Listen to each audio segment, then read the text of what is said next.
ಆತ್ಮೀಯ ವಿದ್ಯಾರ್ಥಿಗಳೇ, focus student YouTube ಚಾನಲ್ಗೆ ಸ್ವಾಗತ. ಕಳೆದ ಅವಧಿಯಲ್ಲಿ ನಾವು 103ನೇ ಪೇಜ್ನಲ್ಲಿರುವಂಥ ಅಭ್ಯಾಸಗಳನ್ನು ನೋಡಿವ್ರಿ. ಇಂದಿನ ಅವಧಿಯಲ್ಲಿ ಏನು ಮಾಡೋಣ್ರಿ, 104ನೇ ಪೇಜ್ನಲ್ಲಿರುವಂತಹ ವೃತ್ತದ ಸಮಮಿತಿಗಳ ಬಗ್ಗೆ ನೋಡೋಣ.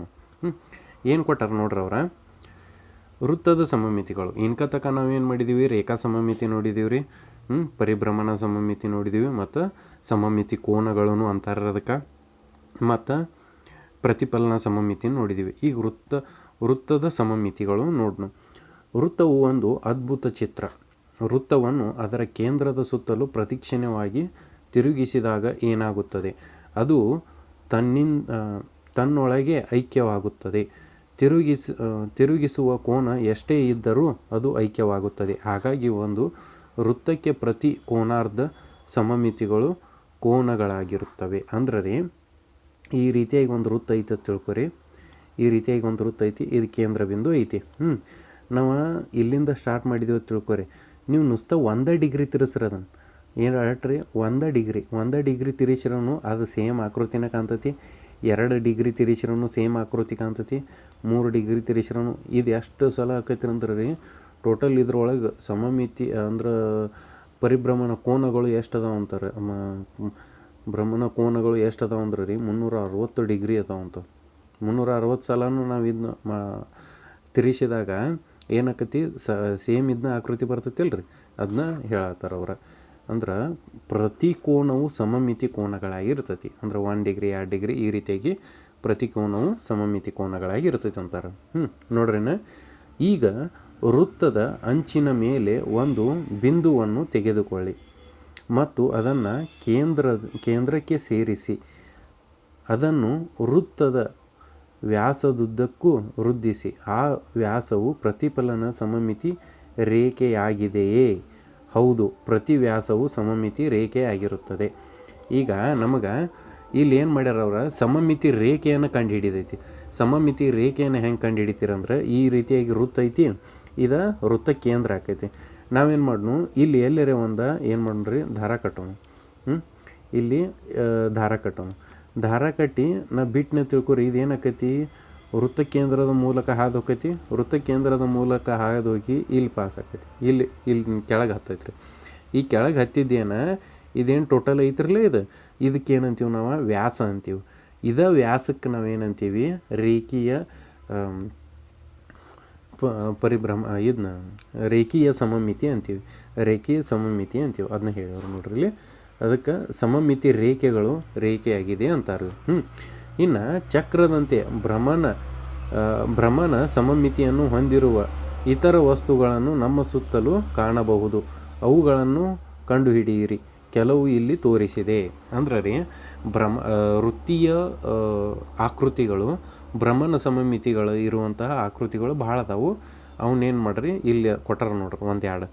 ಫ್ಯಾನ್ ರೀ, ಇದೇನಾಕತಿ, ಇದು ಕೇಂದ್ರದಲ್ಲಿಯೇ ತಿರುಗ್ತೈತಿ. ಕೇಂದ್ರದಲ್ಲಿ ತಿರುಗ್ತೈತಿ, ಈ ರೀತಿಯಾಗಿ ತಿರುಗ್ತೈತಿ. ಇನ್ನು ಹೂವು ಒಂದು ಏನು ರೀ, ವೃತ್ತಾಕಾರ ಒಳಗೆ ಇದನ್ನಾಕೈತಿಲ್ಲ ರೀ, ಅದು ಹಂಗೆ. ಇನ್ನು ಈ ರೀತಿಯಾಗಿ ವೃತ್ತವನ್ನು ಕೊಟ್ಟಾರು. ಇನ್ನು ನೋಡ್ರಿ, ಮುಂದೆ ಏನು ಕೊಟ್ಟರು, ಮುಂದೆ ಕಂಡುಹಿಡಿಯಿರಿ ಬಗ್ಗೆ ಅದಾವು. ಕಂಡುಹಿಡಿಯಿರಿ ಬಗ್ಗೆ ನೋಡೋಣ. ನೋಡ್ರಿ ಏನೈತಿ, ಮುಂದೆ ಕೊಟ್ಟಿರುವ ವೃತ್ತದ ತ್ರಿಜ್ಯಾಂತರ ಖಂಡಗಳು. ಈಗ ತ್ರಿಜ್ಯಾಂತರ ಖಂಡ ಅಂದರೆ ಏನು ತಿಳ್ಕೊರಿ. ಮೊದಲು ಏನು ನಾವು ಈ ಭಾಗವನ್ನು ನೋಡಕತ್ತೀವ್ರಲ್ಲ, ಈ ಭಾಗವನ್ನು ನಾವು ಏನಂತೀವಿ ರೀ, ತ್ರಿಜ್ಯಾಂತರ ಖಂಡ ಅಂತೀವಿ. ಇದ್ರ ಟೋಟಲ್ ಭಾಗ.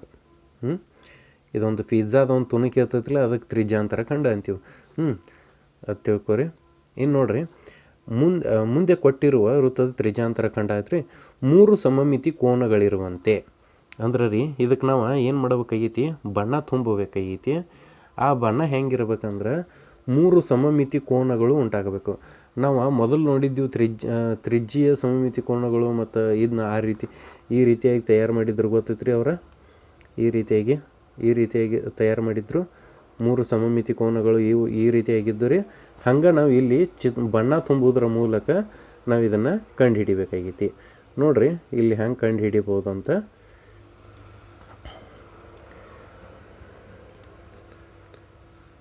ಇಲ್ಲಿ ಏನು ಮಾಡಿರಿ, ನಾ ಏನು ತೊಗೋತೀನಿ, ಎಕ್ಸಾಂಪಲ್ ಇದನ್ನ ತೊಗೋತಾನೆ ರೀ. ಇದಕ್ಕೆ ನೀವು ಈ ರೀತಿಯಾಗಿ ಬಣ್ಣ ತುಂಬೋದು. ನಾ ಎಕ್ಸಾಂಪಲ್ ಇದನ್ನ ತೊಗೋತೀನಿ ರೀ. ಇಲ್ಲೊಂದು ಪೂರ್ಣ ಬಣ್ಣ ತುಂಬಿತ್ತು. ಈ ಒಂದು ತ್ರಿಜ್ಯಾಂತರ ಖಂಡ ತೊಗೊಂಡು ಇದಕ್ಕೆ ಆದ ಬಳಿಕ ಇದಕ್ಕೆ ನೇರವಾಗಿ ಅಂದ್ರೆ ಇಲ್ಲಿ ಗ್ಯಾಪ ಕರೆಕ್ಟ್ ಇರ್ಬೇಕು ರೀ. ಅಂದ್ರೆ ಹೇಳ್ತೀನಿ ನೋಡ್ರಿ, ಇಲ್ಲಿ ಇದೊಂದು ತ್ರಿಜ್ಯಾಂತರ ಕಂಡು ಬಿಟ್ರಿ, ಇದೊಂದು ಅಂದ್ರೆ ಇಲ್ಲಿ 3 ಗ್ಯಾಪ್ ಅದಾವು. 3 ಗ್ಯಾಪ್ ಬಿಟ್ಟು ಇಲ್ಲೊಂದು ಮಾಡಿರಿ. ಇನ್ನು ಇಲ್ಲಿ 3 ಗ್ಯಾಪ್ ಬಿಟ್ಟು ಇಲ್ಲೊಂದು ಮಾಡ್ಬೇಕು. 1 ರೀ, ಇದು 1 2 3 ಬಿಟ್ಟಿರಿ, 1 2 3 ಬಿಡ್ತೀರಿ, ಇಲ್ಲೊಂದು ಮಾಡ್ತೀರಿ. ಸರ್ ನಮಗೆ ನೀವು ಹಿಂಗೆ ಯಾಕೆ ಮಾಡಿರಿ ಅಂದ್ರೆ ರೀ, ಈಗ ನಮಗೆ ಇದ್ರೊಳಗೆ ಏನಾಗಬೇಕಾಗೈತಿ, 3 ರೇಖೆಗಳನ್ನ ಮಾತ್ರ ಬಣ್ಣ ತುಂಬಬೇಕಾಗೈತಿ. 3 ಭಾಗಕ್ಕೆ ಬಣ್ಣ ತುಂಬಬೇಕು. ಯಾಕಂದ್ರೆ 3 ಸಮಮಿತಿ ಕೋನಗಳು ಅದಾವೆ. 3 ಬಣ್ಣಕ್ಕೆ 3 ಜಾಗಕ್ಕೆ ಮಾತ್ರ ಬಣ್ಣ ತುಂಬಬೇಕು ನಾ. ಇಲ್ಲಿ ನೋಡ್ರಿ, ಇಲ್ಲಿ 1 ತುಂಬಿನ ತಿಳ್ಕೊ, 1 2 3 ಜಾಗ ಬಿಟ್ಟೇನಿ. ಇದು 1 ತುಂಬಿನಿ, 1 2 3 ಜಾಗ ಬಿಟ್ಟೇನಿ. ಮತ್ತು ಇದೊಂದು ತುಂಬಿನಿ, 1 2 3 ಅಂದರೆ ಇದು ಕರೆಕ್ಟಾಗಿ ಈಕ್ವಲಾಗಿ ಡಿವೈಡ್ ಆಯ್ತು. ಈ ರೀತಿಯಾಗಿ ನೀವು ಬಣ್ಣ ತುಂಬಬೇಕು. ಇನ್ನು ನೆಕ್ಸ್ಟ್ ನೋಡ್ರಿ, ಇನ್ನು 4 ಸಮಮಿತಿ ಕೋನಗಳಿರುವಂತೆ ಬಣ್ಣ ಹಾಕಿ ಅಂತಾರೆ. ಈಗ 4 ಸಮಮಿತಿ ಕೋನಗಳು ಬೇಕಾಗೈತೆ ನನಗೆ. ಏನು ಮಾಡಿರಿ, ನೀವು ಇದನ್ನ ಚೌಕವನ್ನು ನೋಡಿರಲ್ಲ, ಆ ರೀತಿಯಾಗಿ ತುಂಬೋದು ಇಲ್ಲಿ. ಈ ರೀತಿಯಾಗಿ ಬಣ್ಣ ತುಂಬ್ರಿ.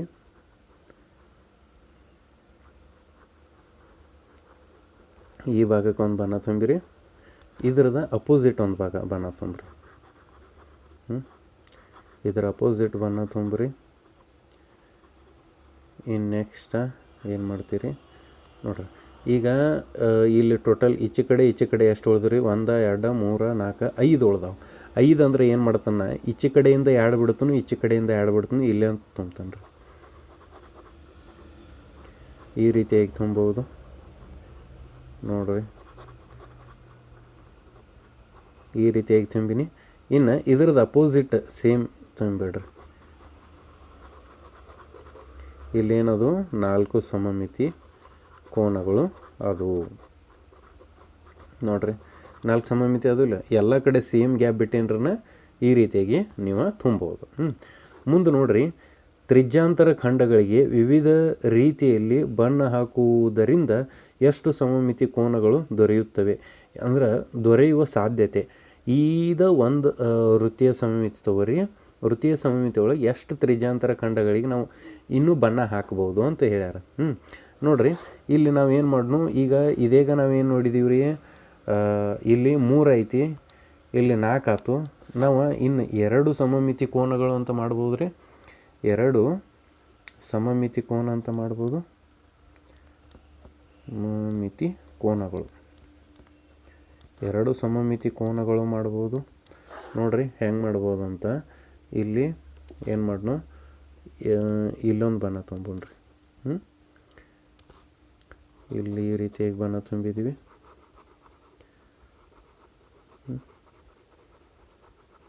ನೀವು ಕರೆಕ್ಟಾಗಿ ತುಂಬ್ರಿ, ಇಲ್ಲಿ ನಮಗೆ ಕರೆಕ್ಟ್ ತುಂಬಕ್ಕೆ ಬರೋಂಗಿಲ್ಲ. ಇದೊಂದು ತುಂಬಿರಿ, ಇದೊಂದು ತುಂಬಿರ್ತೀರಿ, ಇದೊಂದು ತುಂಬಿರಿ. ಇಲ್ಲೇನದು, ಇವು 2 ಭಾಗಗಳದು. ಈಗ 2 ಭಾಗಗಳಾಯ್ತು, 3 ಭಾಗಗಳಾಯ್ತು, 4 ಭಾಗಗಳಾಯ್ತು. ಇನ್ನು 5 ಭಾಗಗಳು ತುಂಬಕ್ಕೆ ಬರ್ತೈತೇನ್ರಿ ನೋಡ್ನು. ನಾವು 5 ಭಾಗಗಳಿಗೆ ಇಲ್ಲಿ ತುಂಬಕ್ಕೆ ಬರೋಂಗಿಲ್ಲ ರೀ. ಯಾಕಂದ್ರೆ ಈಗ ನಾವು ಎಕ್ಸಾಂಪಲ್ ಇಲ್ಲಿ ತುಂಬಿನ ತಿಳ್ಕೊರಿ.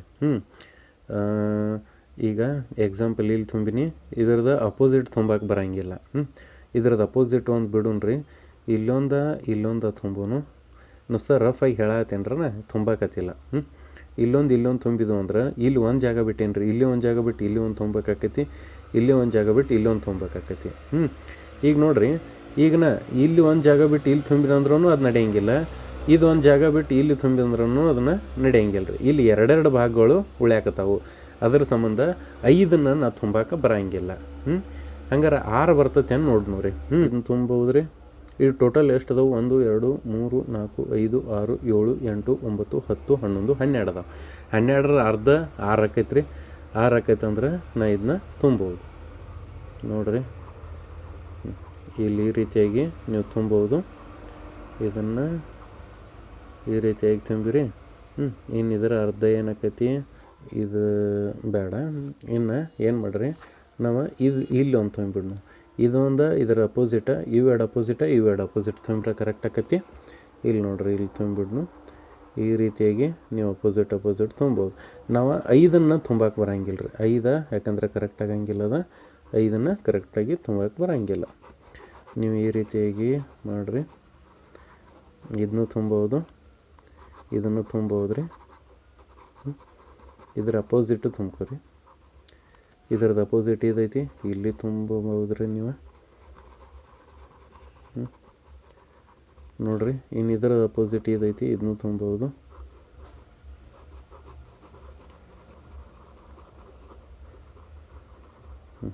ನೋಡಿರಿ, ಈ ರೀತಿಯಾಗಿ ನೀವು ಇದನ್ನು ತುಂಬೋದು. ಹಂಗಾರೆ ಇಲ್ಲಿ ನೀವು ಎಷ್ಟು ತುಂಬಿದ್ರಿ? ನೀವು ಇಲ್ಲಿ 6 ಸಮಮಿತಿ ಕೋನಗಳು, 6 ಸಮಮಿತಿ ಕೋನಗಳು, 6 ಸಮಮಿತಿ ಕೋನಗಳನ್ನು ನೀವಿಲ್ಲಿ ಕಾಣ್ತೀರಿ. ಇನ್ನು ಮುಂದಿನ ಪ್ರಶ್ನೆ ನೋಡ್ರಿ, ಏನೈತಂದ್ರೆ ವೃತ್ತ ಮತ್ತು ಚೌಕಗಳನ್ನು ಹೊರತುಪಡಿಸಿ ಪ್ರತಿಫಲನ ಸಮಮಿತಿ ಮತ್ತು ಭ್ರಮಣ ಸಮಮಿತಿ ಇರುವ 2 ಚಿತ್ರಗಳನ್ನು ತೋರಿಸ್ಬೇಕಂತ. ನೋಡ್ರಿ, ನಮಗೆ ಏನಾಗಬೇಕಂದ್ರೆ ಅವರ ಪ್ರತಿಫಲನ ಸಮಮಿತಿ ಮತ್ತು ಭ್ರಮಣ ಸಮಮಿತಿ 2 ಇರಬೇಕಂತ. ಅಂಥವು ನೋಡ್ರಿ. ಪ್ರತಿಫಲನ ಅಂದ್ರೆ ರೀ, ಈಗ ನಾವು ವೃತ್ತದೊಳಗೂ 2 ಕಾಣ್ತೀವಿ ಮತ್ತು ಚೌಕದೊಳಗೂ 2 ಕಾಣ್ತೀವಿ. ಅವನ್ನ ಬಿಟ್ಟು ಯಾವ ಅಂದ್ರೆ ರೀ, ಇದು ಷಟ್ಭುಜಾಕೃತಿ. ಇಲ್ಲಿ ಏನಾಕೈತಿ ರೀ, ಇದು ಷಟ್ಭುಜಾಕೃತಿ ಆಕೈತಿ. ಮತ್ತು ಇದು ಸಮಾಂತರ ಚತುರ್ಭುಜ. ಇದು ಷಟ್ಭುಜಾಕೃತಿ ರೀ.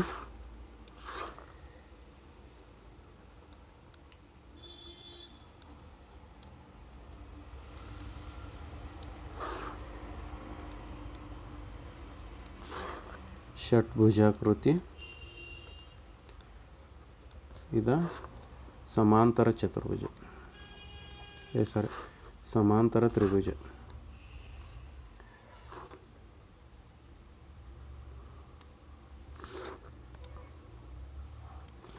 ಇದು ಸಮಬಾಹು ತ್ರಿಭುಜ,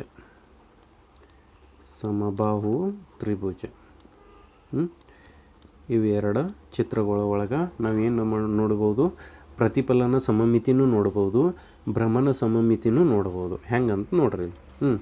ಇಲ್ಲಿ ನಾವು ಸಮಮಿತಿ ರೇಖೆಗಳನ್ನು ಎಳಿಬೋದು ರೀ. ಸಮಮಿತಿ ರೇಖೆಗಳನ್ನು ಈ ಬಿಂದುವಿನಿಂದ ಈ ಬಿಂದುಗೂ ಎಳಿಬೋದು. ಈ ರೀತಿಯಾಗಿ ಎಳಿತೀರಿ, ಒಂದು ರೇಖೆ ಆಯ್ತು. ಆಮೇಲೆ ಇದು ಪ್ರತಿಫಲನ ಆಗತೈತಿ. ಆಮೇಲೆ ಇಲ್ಲಿ ನೀವು ಈ ರೀತಿಯಾಗಿಯೂ ಇದನ್ನ ಎಳಿಬೋದು. ಇದು ಒಂದು ರೀತಿ ಆಯ್ತು. ಇದು ಪ್ರತಿಫಲನ ಆಗತೈತಿ, ಇದು ಪ್ರತಿಫಲನ ಆಕೈತ್ರಿ. ಇನ್ನು ನೀವು ಇದನ್ನು ಇಲ್ಲಿಂದ ಕರೆಕ್ಟ್ ಶಾರ್ಟಾಗಿ ಈ ರೀತಿಯಾಗಿಯೂ ಎಳಿಬೋದು ರೀ. ನೀವು ಇಲ್ಲಿಂದ ಈ ರೀತಿಯಾಗಿಯೂ ಎಳಿಬೋದು. ಇನ್ನು ಇಲ್ಲಿಂದ ಮಧ್ಯದಿಂದ ಈ ರೀತಿಯೂ ಆಗಿ ನೀವು ಎಳಿಬೋದು, ರೇಖೆಗಳನ್ನು ಎಳಿಬೋದು. ಇವಕ್ಕೇನಂತೀವಿ ನಾವು? ಪ್ರತಿಫಲನ ರೇಖೆಗಳು ಅಂತೀವಿ. ಇನ್ನು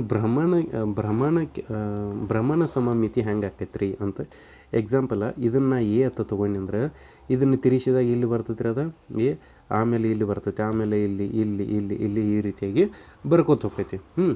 ಇನ್ನು ಸಮಬಾಹು ತ್ರಿಭುಜ ಒಳಗೆ ನಮಗೆ ಗೊತ್ತೈತ್ರಿ, ಈ ಬಾಹುವಿನಿಂದ ನಾ ಏನು ಮಾಡ್ತಾನು, ಈ ರೀತಿಯಾಗಿ ಒಂದು ಸ್ಟ್ರೇಟ್ ಲೈನ್ ಎಳೆದು ಅಂದ್ರೆ ಇಲ್ಲಿ ಏನಾಗತ್ತೈತಿ, ಪ್ರತಿಫಲನ ಈಚೆ ಕಡೆ ಸೇಮ್ ಉಂಟಾಗತ್ತೈತಿ ರೀ. ಸೇಮ್ ಇದನ್ನ ಈ ರೀತಿಯಾಗಿ ಮಾಡಿನಂದ್ರೆ ರೀ, ಇಲ್ಲಿ ಪ್ರತಿಫಲನ ಉಂಟಾಗತ್ತೈತಿ. ಇಲ್ಲಿ ಏನಾಗೈತಿ ರೀ, ಪ್ರತಿಫಲನ ಉಂಟಾಕತಿ. ಇದನ್ನು ಯಾವ ರೀತಿ ಮತ್ತು ಇದನ್ನು ಎ ಅಂತ ತಿಳ್ಕೊತೀನಿ. ಇದು ಎ ಅಂತ ತಿಳ್ಕೊಂಡ್ರಿ, ಇದು ಎ ಅಂತ ತಿಳ್ಕೊಂಡು ನಾ ಇದನ್ನು ತಿರ್ಸಿದಾಗ ಇಲ್ಲಿ ಎ ಬರ್ತೈತಿಲ್ಲ ರೀ. ಆಮೇಲೆ ಇನ್ನೊಮ್ಮೆ ತಿರ್ಸಿದಾಗ ಇಲ್ಲಿ ಬರ್ತೈತಿ, ಇನ್ನೊಮ್ಮೆ ತಿರ್ಸಿದಾಗ ಇಲ್ಲಿ ಬರ್ತೈತಿ. ಅಂದ್ರೆ ಇದು ಭ್ರಮಣ ಸಮಮಿತಿನೂ ಹೊಂದೈತಿ ಮತ್ತು ಪ್ರತಿಫಲನ ಸಮಮಿತಿನೂ ಹೊಂದೈತಿ. ಪ್ರತಿಫಲನ ಆಗತ್ತೈತಿಲ್ಲ ರೀ, ಇಲ್ಲಿ ಈಚೆ ಕಡೆದು ಏನಾಗತ್ತೈತಿ, ಈಚೆ ಕಡೆ ಸೇಮ್ ಪ್ರತಿಫಲನ ಆಗತ್ತೈತಿ ರೀ. ಈ ರೀತಿಯಾಗಿ ನೀವು ಇದನ್ನು ಬಿಡಿಸ್ಬೋದು. ಮುಂದೆ ನೋಡ್ರಿ ಏನೈತಿ, ಮುಂದಿನವುಗಳಿಗೆ ಸಾಧ್ಯವಿರುವ ಕಡೆಗಳಲ್ಲಿ ಕಚ್ಚಾ ಚಿತ್ರವನ್ನು ಬರೆಯಿರಿ. ಕನಿಷ್ಠ 2 ಸಮಮಿತಿ ರೇಖೆಗಳು ಮತ್ತು ಕನಿಷ್ಠ 2 ಸಮಮಿತಿ ಕೋನಗಳಿರುವ ಒಂದು ತ್ರಿಭುಜ.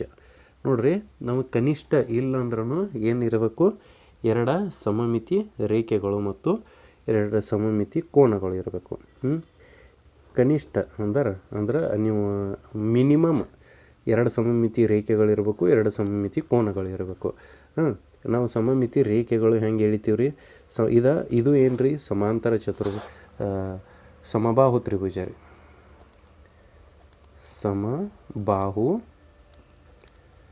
ಸಮಬಾಹು ತ್ರಿಭುಜ ರೀ. ಸಮಬಾಹು ತ್ರಿಭುಜ.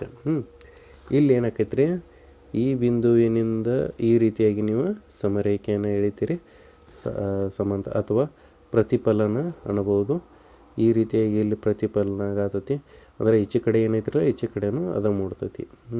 ನೀವು ಇಲ್ಲಿಂದ ಈ ರೀತಿಯಾಗಿಯೂ ರೇಖೆಯನ್ನು ಎಳಿಬೋದು, ಈ ರೀತಿಯಾಗಿಯೂ ಎಳಿತೀರಿ. ಇನ್ನು ಸಮಮಿತಿ ಕೋನಗಳು ಅಂದರೆ ಏನು ರೀ? ಭ್ರಮಣ ಕಿರಣಗಳು ಅಂದ್ರೆ ಭ್ರಮಣ ಕೋನಗಳು ಅನ್ಬೋದು. ಈಗ ಎಕ್ಸಾಂಪಲ್ ಎ ಅಥವಾ ಇಲ್ಲಿ ತೊಗೊಂಡ್ರಿ. ಇದನ್ನ ತೊಗೊಂಡು ಅಂದ್ರೆ ನೋಡ್ರಿ, ಇದನ್ನು ಇಲ್ಲಿ ತಿರ್ಸ್ಬೋದು, ಇದನ್ನ ಇಲ್ಲಿ ತಿರ್ಸ್ಬೋದು, ನಿಮಗೆ ಗೊತ್ತೈತಿ. ಈ ರೀತಿಯಾಗಿ ಚಿತ್ರವನ್ನು ತೆಗಿಬೋದು.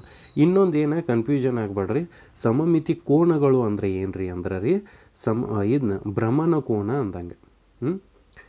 ಭ್ರಮಣ ಕೋನ ಅಂದಂಗೆ. ಭ್ರಮಣ ಕೋನಗಳು. ಭ್ರಮಣ ಕೋನಗಳಿಗೆ ಇನ್ನೊಂದು ಏನಂತೀವಿ? ಸಮಮಿತಿ ಕೋನಗಳು ಅಂತೀವಿ. ಇನ್ನು ನೆಕ್ಸ್ಟ್ ಕ್ವಶನ್ ನೋಡ್ರಿ.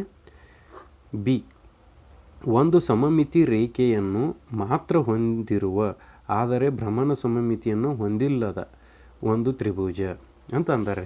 ಇದು ಯಾವ ತ್ರಿಭುಜ ಅಂದ್ರೆ ರೀ?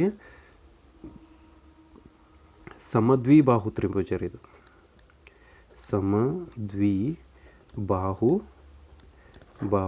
ತ್ರಿಭುಜ ರೀ. ಇದು ತ್ರಿಭುಜ. ಸಮದ್ವಿಬಾಹು ತ್ರಿಭುಜ ಒಳಗೆ ಏನಿರ್ತೈತಿ? 2 ಬಾಹುಗಳು, ಈ ಬಾಹು ಸಮ ಇರ್ತಾವೆ.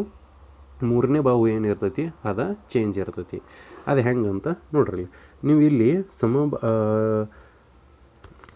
ಸಮಮಿತಿ ರೇಖೆಗಳನ್ನು ಪಡಿಬೇಕಂದ್ರೆ ಇಲ್ಲಿಂದ ಏನು ಮಾಡ್ಬೇಕ್ರಿ? ಇಲ್ಲಿಂದ ಈ ರೀತಿಯಾಗಿ ನೀವು ಒಂದು ರೇಖೆಯನ್ನು ಎಳಿಬೋದು. ಈ ರೀತಿಯಾಗಿ ರೇಖೆ ಎಳ್ತಂದ್ರೆ ಈಚೆ ಕಡೆ ಏನು ಭಾಗ ಇರ್ತೈತಿಲ್ಲ, ಈಚೆ ಕಡೆನೂ ಅದ ಭಾಗ ಇರ್ತೈತಿ. ಅದು ಅರ್ಧ ಭಾಗ ಸಿಗ್ತೈತಿ ನಿಮಗೆ. ಈ ರೀತಿಯಾಗಿ ನೀವು ಇದನ್ನು ನೋಡ್ಬೋದು. ಇನ್ನು ಭ್ರಮಣ ಸಮಮಿತಿ ಹೊಂದಿಲ್ಲದ ಅಂತಾರೆ. ಇದನ್ನು ಎ ಅಂತ ತೊಗೊಂಡು ಅಂತ ತಿಳ್ಕೊರಿ. ಇದನ್ನು ಎ ಅಂತ ತಿಳ್ಕೊಂಡು ಅಂದ್ರೆ ಇದು ಈ ಕಡೆ ಬತ್ತಂದ್ರೆ ಸೇಮ್ ಆಕೈತೇನು ರೀ? ಇಲ್ಲ, ಸೇಮ್ ಆಕೃತಿ ಒಳಗೆ ಬರಂಗಿಲ್ಲ. ಅದರ ಸಂಬಂಧ ಇದು ಏನು ರೀ? ಭ್ರಮಣ ಏನು ಹೊಂದಿಲ್ಲ ರೀ? ಇದು ಭ್ರಮಣ ಸಮಮಿತಿಯನ್ನು ಹೊಂದಿಲ್ಲ. ಭ್ರಮಣ ಸಮಮಿತಿಯನ್ನು ಹೊಂದಿಲ್ಲ. ಭ್ರಮಣ ಸಮಮಿತಿಯನ್ನು ಹೊಂದಿಲ್ಲ ಅಂತ ಹೇಳ್ಬೋದು. ಇನ್ನು ನೆಕ್ಸ್ಟ್ ನೋಡ್ರಿ, ಸಿ ಏನೈತಿ? ಭ್ರಮಣ ಸಮಮಿತಿ ಇರುವ ಆದರೆ ಪ್ರತಿಫಲನ ಸಮಮಿತಿ ಹೊಂದಿಲ್ಲದ ಒಂದು ಚತುರ್ಭುಜ ಅಂತಾರೆ. ಚತುರ್ಭುಜ ಅಂದ್ರೆ ಒಂದು ತಿಳ್ಕೊರಿ, ಏನು ರೀ? 4 ಬಾಹುಗಳನ್ನು ಒಳಗೊಂಡಿರುವ ಆಕೃತಿಯನ್ನು ನಾವೇನಂತೀವಿ ರೀ? ಚತುರ್ಭುಜ ಅಂತೀವಿ. ಈ ರೀತಿಯಾಗಿ ಇನ್ನು ಇಲ್ಲಿ ಏನು ಮಾಡಬೇಕು? ಭ್ರಮಣ ಸಮಮಿತಿ ಹೊಂದಿರಬೇಕು, ಪ್ರತಿಫಲನ ಸಮಮಿತಿ ಹೊಂದಿರಬಾರ್ದು. ಈಗ ಎಕ್ಸಾಂಪಲ್ನ ಈ ರೀತಿಯಾಗಿ ಒಂದು ಲೈನ್ ಹೇಳಿದ್ನಿ ಅಂದ್ರೆ ರೀ, ಈಚೆ ಕಡೆ ಏನು ಭಾಗ ಐತಿ, ಈಚೆ ಕಡೆ ಅನ್ನೋ ಅದ ಭಾಗ ಐತಿ ಏನು ರೀ? ಇದನ್ನು ನಾವು ಮಡಿಚಿದಾಗ ಈ ತುದಿ ಏನು ಬರತೈತಿ ರೀ? ಇಲ್ಲಿ ಮ್ಯಾಲೆ ಐತಿ. ಇಲ್ಲಿ ಏನೈತಿ? ಇಲ್ಲಿ ಕೆಳಗೈತಿ. ಇದನ್ನು ಮಡಿಚಿನಂದ್ರೆ ಇದು ಮ್ಯಾಲೆ ಬಂದುಬಿಡ್ತೈತಿಲ್ಲ ರೀ, ಇದು ಕೆಳಗೆ ಬರ್ತೈತಿ. ಇದು ಒಂದರ ಮೇಲೆ ಒಂದು ಓವರ್ಲ್ಯಾಪ್ ಆಗಂಗಿಲ್ಲ. ಇನ್ನೇನು ಅನ್ಬೋದು ನೋಡ್ರಿ. ಇನ್ನು ನಾ ಈ ರೀತಿಯಾಗಿ ಲೈನ್ ಹೇಳದ್ನ ತಿಳ್ಕೊರಿ. ನಾ ಇದನ್ನ ಮಡಿಚಿನ ತಿಳ್ಕೊರಿ, ಇದು ಉದ್ದೈತಿ, ಇದು ಗಿಡ್ಡ ಐತ್ರಿ. ಇದನ್ನು ಮಡಿಚಿನಂದ್ರೆ ಇದು ಇಲ್ಲಿ ಬರ್ತೈತಿ. ಇದು ಇಲ್ಲಿ ಲೈನ್ ಬರ್ತೈತಿ, ಇದು ಇಲ್ಲಿ ಲೈನ್ ಬರ್ತೈತಿ. ಈ ರೀತಿಯಾಗಿ ಬರ್ತೈತಿ ರೀ. ಹಂಗಾರೆ ಇದು ಆಗಂಗಿಲ್ಲ. ಅಂದ್ರೆ ನಮಗೆ ಇಲ್ಲಿ ಏನಾಗಂಗಿಲ್ಲ ಅನ್ನೋದು ಗೊತ್ತಾತ್ರಿ. ಪ್ರತಿಫಲನ ಆಗಂಗಿಲ್ಲ, ಖರೆ ಭ್ರಮಣ ಆಕೈತಿ ನೋಡ್ರಿ. ಈಗ ಎಕ್ಸಾಂಪಲ್ ಇದನ್ನು ನಾ ಎ ಅಂತ ತಿಳ್ಕೊಂಡು ತಿಳ್ಕೊರಿ. ಇದಕ್ಕೇನಂತೀವಿ ರೀ? ಸಮಾಂತರ ಚತುರ್ಭುಜ ಅಂತೀವಿ. ಇದಕ್ಕೆ ನಾವೇನಂತೀವಿ ರೀ? ಸಮಾಂತರ ಚತುರ್ಭುಜ ಅಂತೀವಿ. ಸಮಾಂತರ ಚತುರ್ಭುಜ.